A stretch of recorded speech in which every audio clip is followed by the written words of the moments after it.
Good morning friends, so welcome to the prelims booster session. आज का पहला topic है नेशनल ग्रीन हाइड्रोजन मिशन। तो ये आपके एनवायरनमेंट के लिए और इकोनॉमी दोनों के लिए इंपॉर्टेंट है। यूनियन कैबिनेट ने नेशनल ग्रीन हाइड्रोजन मिशन को अप्रूवल दे दिया है। अब इसमें जो है लगभग 5 million metric ton per annum की जो है हम ग्रीन हाइड्रोजन जो है कैपेसिटी अपनी कंट्री में बनाने वाले हैं। 8 लाख करोड़ तक की टोटल इन्वेस्टमेंट्स होंगी, 6 लाख जो है वो जॉब्स क्रिएट होंगी और लगभग 50 मिलियन मेट्रिक टन तक की ग्रीन हाउस गैस एमिशंस जो है हम कम कर पाएंगे। हमारा फॉसिल फ्यूल का जो इंपोर्ट है वो भी 1 लाख करोड़ तक कम हो पाएगा। अब इसको इम्प्लीमेंट कौन करेगा? Ministry of new and renewable energy वो इसके लिए स्कीम की गाइडलाइंस और जो है वो निकालने वाली है। बेनिफिट्स ये होंगे कि एक्सपोर्ट अपॉर्चुनिटीज़ बढ़ेंगी। ग्रीन हाइड्रोजन की प्रोडक्शन से लगभग हम 5 million metric ton per annum हम प्रोडक्शन कर पाएंगे। अब इसी के अंदर एक साइट प्रोग्राम भी निकाला गया है। साइट प्रोग्राम क्या है? Strategic interventions for green hydrogen transition program. इसमें डोमेस्टिक मैन्युफैक्चरिंग की जाएगी इलेक्ट्रोलाइजर्स की, जिससे कि जो आपकी इलेक्ट्रोलाइजर्स काम आते हैं वाटर को हाइड्रोजन और ऑक्सीजन में तोड़ने के लिए, और ग्रीन हाइड्रोजन उससे हम प्रोड्यूस कर पाएंगे। ठीक है, तो अब जो है आपके जो भी एंड यूज सेक्टर्स हैं जिससे कि हम आपके जो है हाइड्रोजन को बना सकते हैं, वह उनके उससे रिलेटेड जो भी पायलट प्रोजेक्ट्स हैं उनको सपोर्ट किया जाएगा। जो भी इसमें रिसर्च एंड डेवलपमेंट चाहिए होती है उसको पब्लिक प्राइवेट पार्टनरशिप के थ्रू जो है वो सपोर्ट किया जाएगा। और सारी मिनिस्ट्रीज, डिपार्टमेंट्स, एजेंसीज, इंस्टीट्यूशंस जो आपकी सेंट्रल या स्टेट गवर्नमेंट की हैं वो कोऑर्डिनेटेड स्टेप लेंगी इस मिशन के ऑब्जेक्टिव्स को अचीव करने में। Ministry of new and renewable energy जो है वो रिस्पॉन्सिबल होगी पूरा कोऑर्डिनेशन करने के लिए और इम्प्लीमेंटेशन करने के लिए इस मिशन के। ठीक है, सो नेक्स्ट हम टॉपिक देखते हैं Jain community. Art and culture के लिए टॉपिक इंपॉर्टेंट है। तो मैं जैन कम्युनिटी के कुछ मेंबर्स जो हैं वो प्रोटेस्ट कर रहे हैं बिकॉज ऑफ सम रीजंस। अब हम देखते हैं वो रीजंस क्या हैं। पहला तो है सम्मद शिखर जो है पार्सनाथ हिल, झारखंड में हाईएस्ट माउंटेन है, बिगेस्ट पिलग्रिमेज डेस्टिनेशन है जैन्स के लिए। और शिखर जी टेम्पल यहाँ पर लोकेटेड है इस माउंटेन के ऊपर। और यहाँ पर 20 आउट ऑफ 24 जैन तीर्थंकर्स ने मोक्ष को अटेन किया था। और यहाँ पर जो श्वेतांबर सेक्ट के लोग हैं वो भी इसकी ट्रैकिंग करते हैं इस हिल की।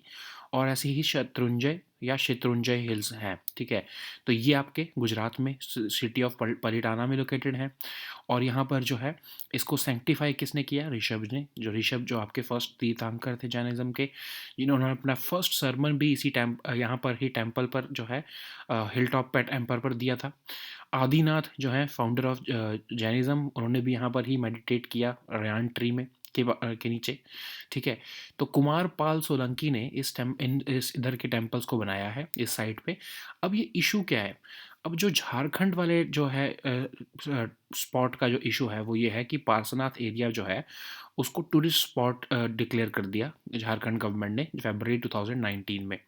अब उसमें ये जैन कम्युनिटी के मेंबर्स ये कह रहे हैं कि ना तो सेंट्रल गवर्नमेंट ने ना ही स्टेट गवर्नमेंट ने उनसे कंसल्ट किया इस एरिया को टूरिज्म स्पॉट डिक्लेयर करने से। अब अगर टूरिज़्म स्पॉट बन जाएगा तो वो ऑफ कोर्स उस जगह की सैंक्टिटी जो है वो ख़राब होगी। ठीक है, तो अब सेलिंग ऑफ मीट या अल्कोहल शुरू हो सकता है टूरिस्ट प्रमोशन एक्टिविटीज़ की वजह से। तो लोकल्स जो है वो पोल्ट्री फार्म्स वगैरह की तरफ वजह से इको सेंसिटिव जोन इस या इको टूरिज़्म स्पॉट बना दिया गया है। तो वहाँ पर एम्प्लॉयमेंट अपॉर्चुनिटीज़ क्रिएट होंगी, तो ये मीट और ये अल्कोहल वगैरह भी चलेगा। तो इसलिए ऑफ कोर्स जैन्स जो है वो नहीं चाहते कि इस होली साइट की सैंक्टिटी को वायलेट किया जाए।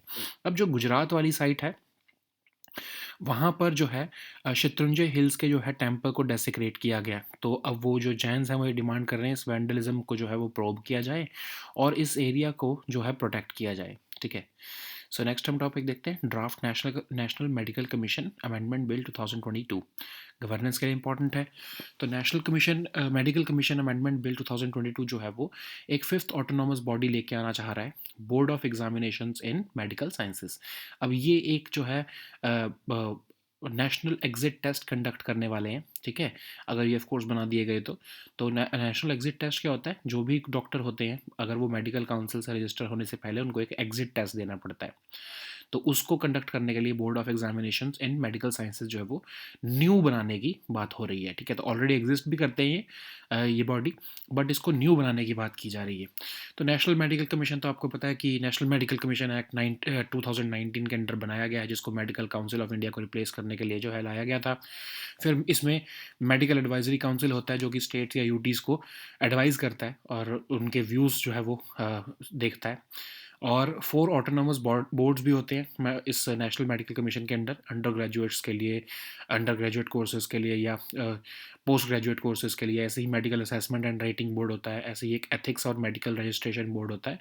जो ये 5वां बोर्ड है बनाने की बात की जा रही है, वो है ये board of examination in medical sciences. तो एक्चुअली ये बोर्ड ऑलरेडी भी एग्जिस्ट करता है नेशनल बोर्ड ऑफ एग्जामिनेशन के नाम पे। ऑटोनॉमस बॉडी है ministry of health and family welfare के अंडर। ये पोस्ट ग्रेजुएट मेडिकल एजुकेशन और एग्जामिनेशन को स्टैंडर्डाइज करने का काम करता है, ठीक है।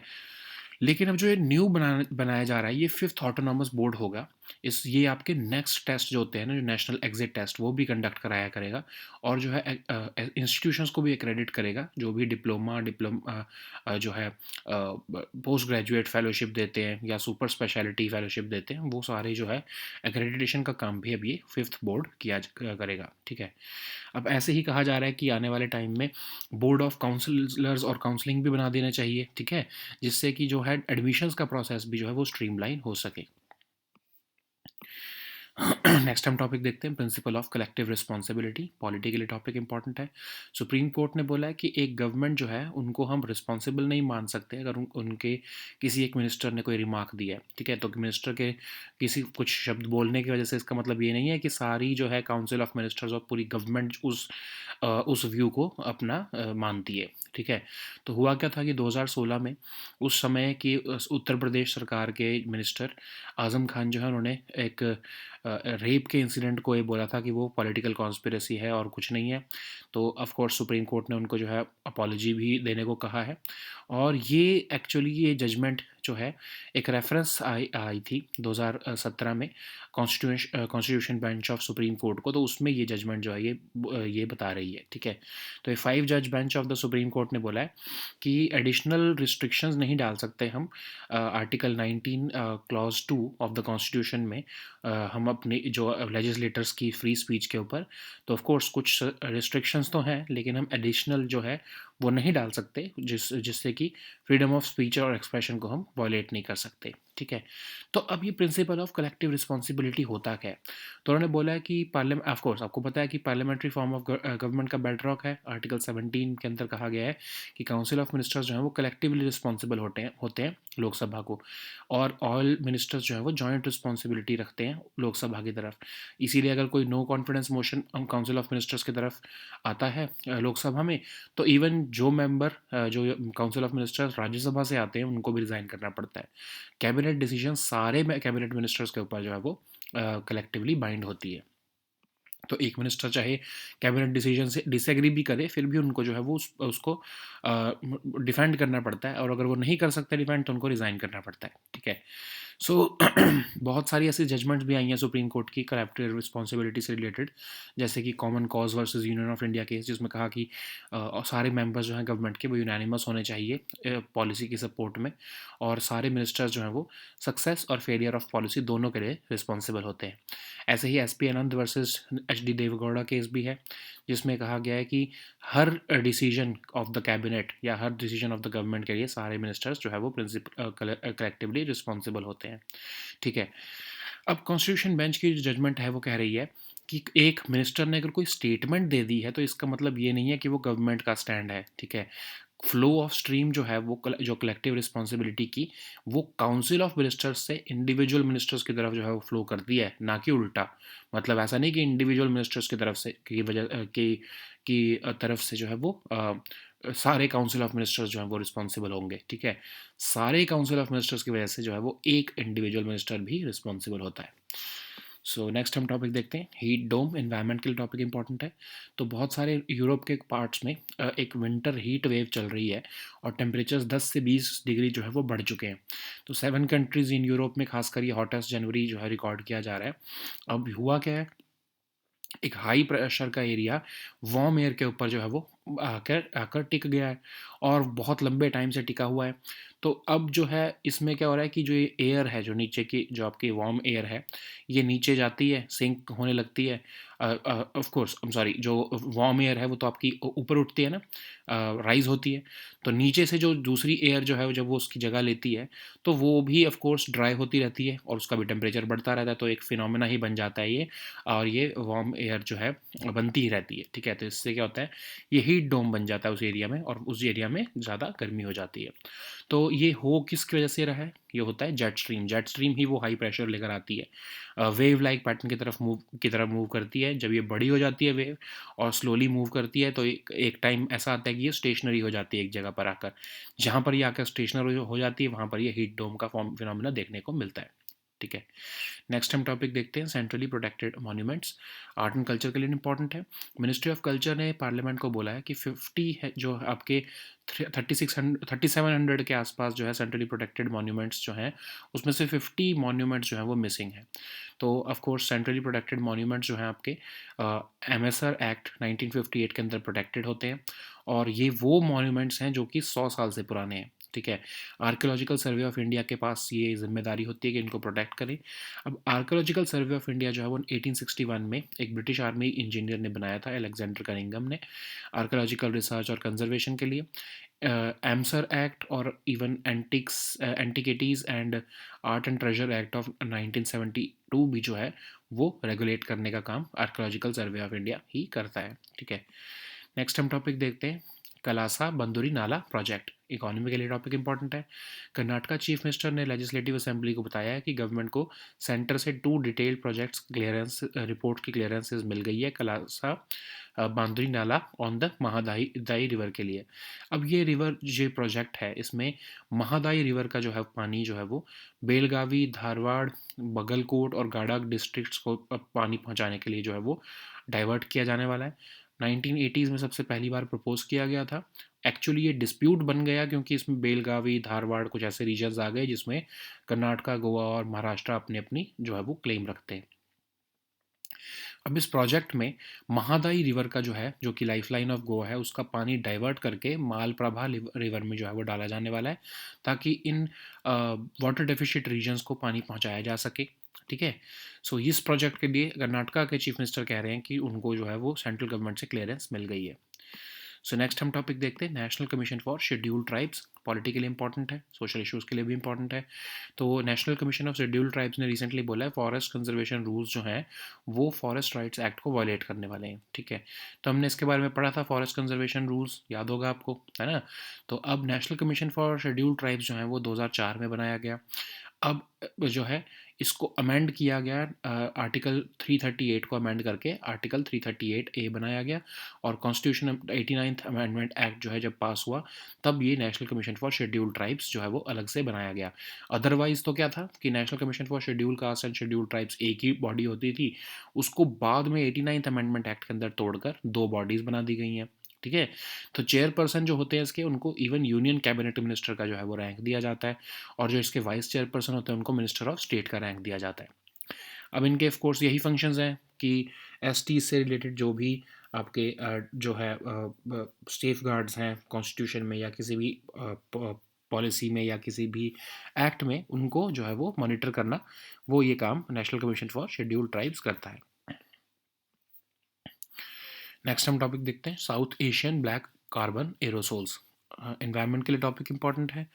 तो एक स्टडी पब्लिश की गई है नेचर कम्युनिकेशंस में और देखा गया है कि since 21st century south Asian black carbon aerosols जो है वो तिब्बतन प्लेट्यू के ग्लेशियर्स के मास को अफेक्ट कर रहे हैं, मतलब हल्का कर रहे हैं रादर, ठीक है। तो ब्लैक कार्बन जो है वो क्या होता है, incomplete combustion of fossil fuels और बायोमास से निकलता है। सेकेंड लार्जेस्ट कंट्रीब्यूटर है क्लाइमेट चेंज का after carbon dioxide. Black carbon बहुत शॉर्ट लिव होता है, लेकिन और ये आपके एटमॉस्फेयर में बहुत कम टाइम रहता है, लेकिन इससे क्या होता है कि ये ना नीचे आ जाता है और रेन और स्नो के साथ, और ये जो है आपके तिब्बतन प्लेटू पे जब ये गिर जाता है तो इससे जो है आपकी स्नो कवर जो है अफेक्ट होता है, कम होने लग जाता है, ठीक है। क्योंकि वहाँ पर हीट की जो है वो सिचुएशन बढ़ जाती है, तो स्नो कवर या फिर इवन आइस की जो है फॉर्मेशन नहीं हो पाती है। अब ब्लैक कार्बन जो है वो स्नो के ऊपर जब कवर बना लेता है तो उससे एल्बिडो भी जो है इफेक्ट होता है। एल्बिडो क्या होता है कि लाइट को जो है आपकी रिफ्लेक्ट करना बैक टू स्पेस, या फिर कितना एब्जॉर्ब करती है जो आपकी जो है स्नो। ठीक है, तो अब क्या होगा कि जब ब्लैक कार्बन आकर डिपॉजिट हो जाएगा स्नो के ऊपर, तो उसकी जो है रिफ्लेक्शन की कैपेबिलिटी कम हो जाएगी, तो एल्बिडो बढ़ जाएगा। एल्बिडो जब बढ़ेगा तो मतलब ज़्यादा हीट एब्जॉर्ब करेंगे आपकी स्नो कैप्ड माउंटेन्स, और उससे जो है जब हीट एब्जॉर्ब करने लगेंगे तो है जो जब उसकी वजह से क्या है स्नो ज़्यादा पिघलनी शुरू होगी। ठीक है, तो इसलिए जो है नॉर्थ साउथ टेम्परेचर ग्रेडियंट भी बढ़ जाता है, और प्रेसिपिटेशन भी जब डिक्रीज होती है तो उसकी वजह से जो है मास गेन ऑफ ग्लेशियर्स जो है वो अफेक्ट होता है। नेक्स्ट हम टॉपिक देखते हैं डाईबैक डिसीज़। एनवायरनमेंट के लिए ही इंपॉर्टेंट है। तो डाईबैक डिसीज़ जो है वो तेलंगाना को दोबारा से हिट किया है, और इसमें नीम ट्रीज़ जो है वो हिट होते हैं। ठीक है, तो ये एक फंजाई की वजह से होती है ये डिसीज़। सबसे पहली बार 1990s में देहरादून में रिपोर्ट की गई थी। जो भी आपके लीव्स हों, चाहे ट्विग्स हों, या जो आपके फ्लावर्स हैं नीम ट्रीज़ के, उन सबको इफेक्ट करती है ये। रेनी सीजन के साथ स्टार्ट होती है, और ये धीरे धीरे प्रोग्रेस होती है, और ये अर्ली विंटर तक पहुँच अपना जो है वो असली इम्पैक्ट दिखाती है। ठीक है, so now let us see all these topics in English.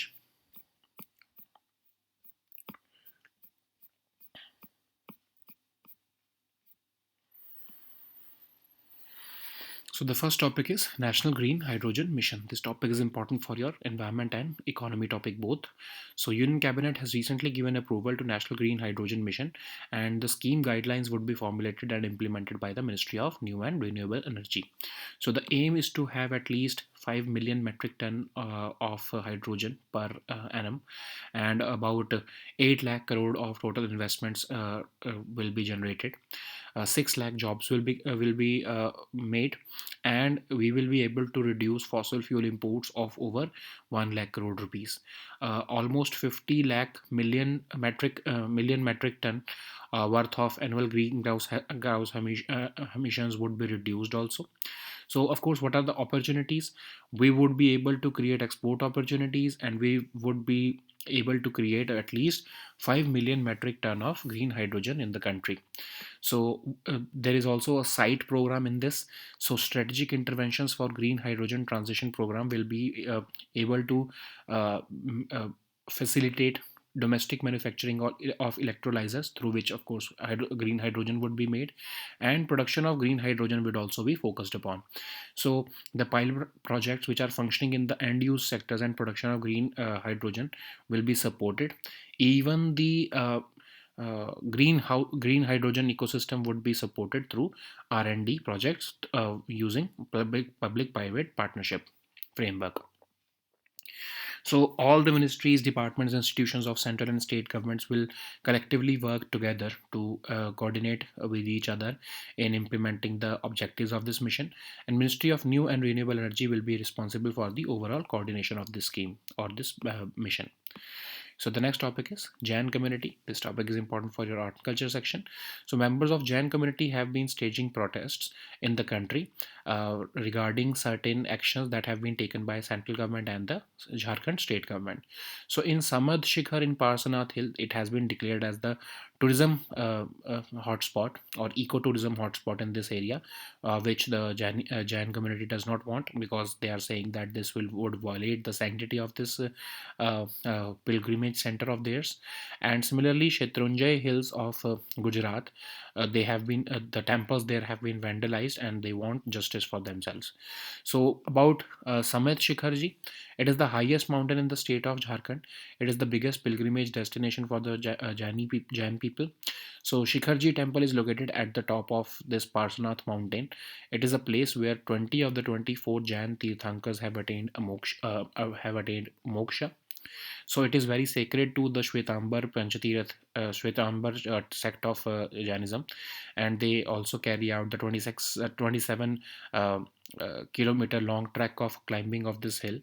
The Shatrunjay Hills has this Shatrunjay temple located at the Shatrunjay Hills, and it has been sanctified when it was sanctified when Rishabh, the first Tirthankar of Jainism, gave his first sermon in this temple on the hilltop. It is also said that Adinath, who is the founder of Jainism, meditated beneath the Rayan tree at this summit. It was Kumarpal Solanki who built the first temples on this site, and now in the Jharkhand case, of course, it was declared as a tourism hotspot, and the Jain people are saying that this would impact the sanctity of this site, because of course once you declare an area as a tourism hotspot, then activities like selling of meat, alcohol become a routine, and they do not want it to happen. So in Gujarat, the temple was vandalized, and they want a probe in this case, and they want this area to be protected further. So the next topic is Draft National Medical Commission Amendment Bill 2022. This topic is important for your governance section. So National Medical Commission Bill 2022 has said that a fifth autonomous body, Board of Examinations in Medical Sciences, would now be conducting the national exit test. Of course, this is just a draft amendment bill. Once passed from the parliament, only then this would apply. So NMC, you know that it was constituted by an act of 2019. It has replaced the Medical Council of India. It currently has four autonomous boards within itself. The board for undergraduate medical courses, postgraduate, medical assessment and rating board, ethics and medical registration board. Once this the amendment bill is passed, Board of Examinations in Medical Sciences would become the fifth autonomous board. So Board of Examinations, currently it already exists in the form of National Board of Examinations. It is an autonomous body under Ministry of Health and Family Welfare, but it is only regulating the post graduation and foreign medical graduates screening test. It does not have the power yet to take the national exit test. So once this Board of Examinations in Medical Sciences would be formed as a fifth autonomous board, it would be conducting the national exit test, which is of course a test when a doctor has to get registered only after taking this national exit test. And this new board would also be accrediting institutions, and it is being said that in the future a similar board should also, a sixth board should be formed for called the Board of Counselors or Counseling, so that the admission process can also be streamlined. So the next topic is principle of collective responsibility. This topic is important for your polity section. Supreme Court has recently ruled that government cannot be held responsible for the remarks made by its ministers, and the principle of collective responsibility does not apply in this case. So what happened is that in 2016, a state minister in Uttar Pradesh government, Azim Khan, made some comments about an incident of rape, and he trivialized that incident by saying that it is just a political conspiracy to defame the government and nothing else. So the Supreme Court has said that the remarks of a minister does not mean that it is the view of the government, and the principle of collective responsibility does not apply in this case. So the five-judge bench of the Supreme Court has also said that additional restrictions on Article 19 cannot be imposed uh, under Article 19(1) A, and the grounds mentioned on the Article 19(2) for restricting free speech is already exhaustive. We cannot bring new restrictions in this case. And anyways, what is the principle of collective responsibility? You know that principle of collective responsibility is the bedrock principle for the parliamentary form of government in the country. Article 75 of the Constitution says that Council of Ministers are collectively responsible to Lok Sabha. That's why even if no confidence motion is brought against Council of Ministers in Lok Sabha, even the ministers who are from Rajya Sabha have to resign. Cabinet decisions are binding on all cabinet ministers.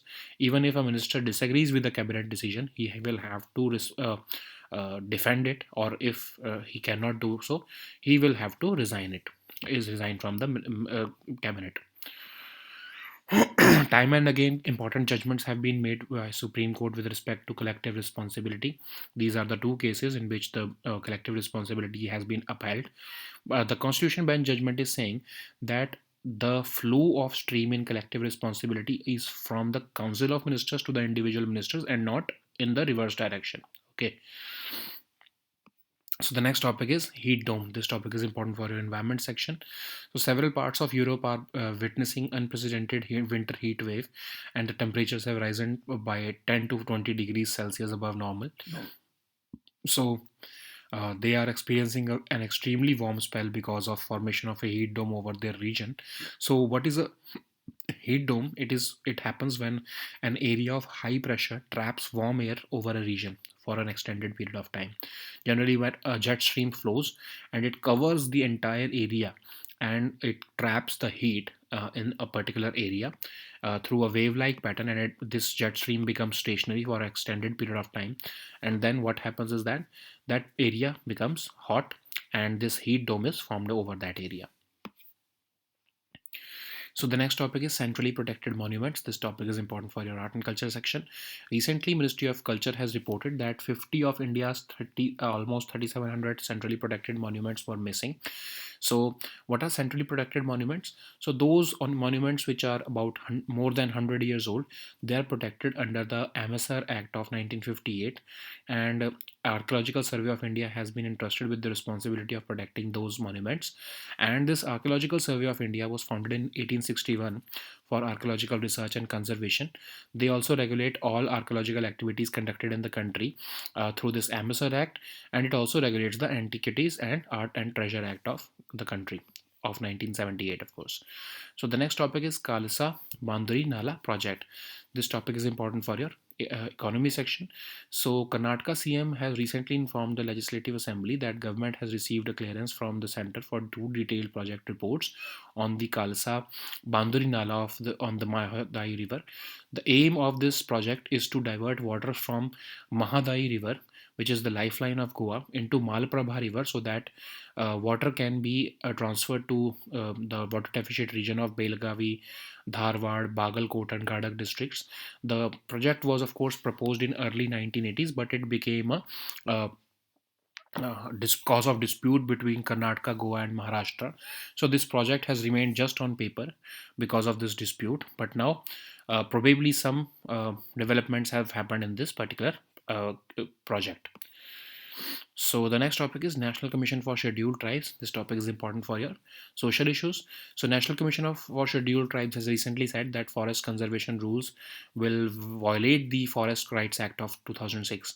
You know, you may be remembering that under forest conservation rules, certain provisions for relaxation of approval from the state government have been made by the central government in these rules with respect to the tribal rights, especially with the Forest Rights Act of 2006, and recognition of the community rights of these tribes over the community lands in these areas. So now the state governments would be their approval would be made, or the hold over the approval of this area would be made less stringent, and the powers of gram panchayat have also been said to be reduced with respect to giving approval in case the forest lands have to be acquired for developmental activities. So that's why NCSC is saying that this would violate the Forest Rights Act of 2006. So this NCSC was established in 2004. Earlier there was just a single National Commission for Scheduled Castes and Scheduled Tribes, but by 89th Amendment Act of 2003, these two bodies were formed separately, and after amending the Article 338, a new Article 338A was formed. So this National Commission for Scheduled Tribes consists of a chairperson who is also given the rank of a union cabinet minister. This body has the duty of monitoring safeguards for the ST community under the constitution and other laws. Okay, so the next topic is South Asian black carbon aerosols. This topic is important for your environment section. So a study has been published in Nature Communications, and it has found that since 21st century, South Asian black carbon aerosols have been indirectly affecting the mass gain of Tibetan plateau glaciers. So black carbon originates from the incomplete combustion of fossil fuels and biomass, and it is a short-lived phenomena, but it impacts the uh, mass gain of our Tibetan Plateau or other glaciers. It is the second largest contributor to climate change after carbon dioxide. What happens is that black carbon starts depositing in snow and it reduces the albedo of surfaces. What is albedo? Uh, how much the sun radiations are reflected. If albedo is increased, if the albedo increases, then of course the snow cover decreases very fast, because the heat is being absorbed more and more by these this snow, and the glaciers start thinning out, and this is what is happening to the Tibetan Plateau, and because of that, of course, the mass of glaciers is also being decreased. So the next topic is dieback disease. This topic is important for your environment section. So dieback disease has hit the neem trees in Telangana again. It was first reported in the country during 1990s near Dehradun. It is caused by a fungi named Phomopsis zadrishete, and this disease affects leaves, twigs, and flowers of the neem tree, and it starts with the rainy season and it progresses severely in the later part of the rainy season and early winter. So these were our topics for today. We'll meet next time with new topics. Until then, goodbye and take care.